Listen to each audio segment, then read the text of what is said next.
Indian ફેમિલીમાં એક બહુ મોટું ડબલ સ્ટાન્ડર્ડ છે, જેના કારણે ફેમિલી ન્યુક્લિયર થતા જાય છે. Daughter versus daughter in law. Daughter એટલે દીકરી, વાઘ જેવી હોવી જોઈએ, બધાને પહોંચી વળે એવી. પણ ડોટર ઇન લો એટલે વહુ શાંત, સમજદાર હોવી જોઈએ, જતું કરે એવી.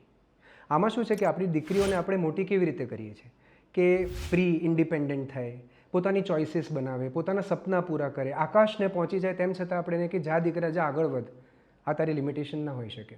પણ ડોટર ઇન લો એડજસ્ટમેન્ટ કરે, કોમ્પ્રોમાઇઝ કરે, પરિવારની પરંપરાને, ટ્રેડિશનને ક્યારેય બ્રેક ના કરે.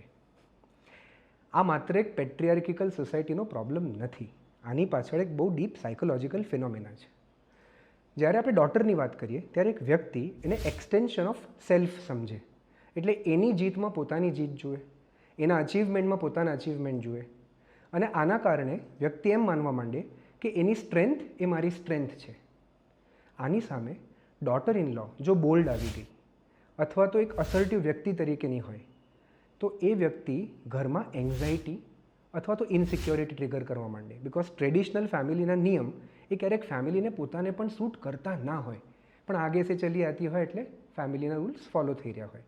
આવી પરિસ્થિતિમાં daughter's strength is perceived as mother in law's weakness.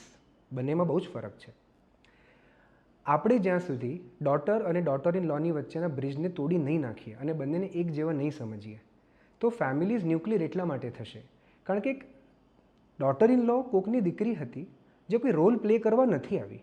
એક હ્યુમન છે જેના પોતાના રાઇટ્સ છે, જેને પણ એક એક્સેપ્ટન્સ જોઈએ છે એ ફેમિલીમાં, જે રીતે એ છે એવો, એના ટ્રેડિશન્સ તોડ્યા વગરનો.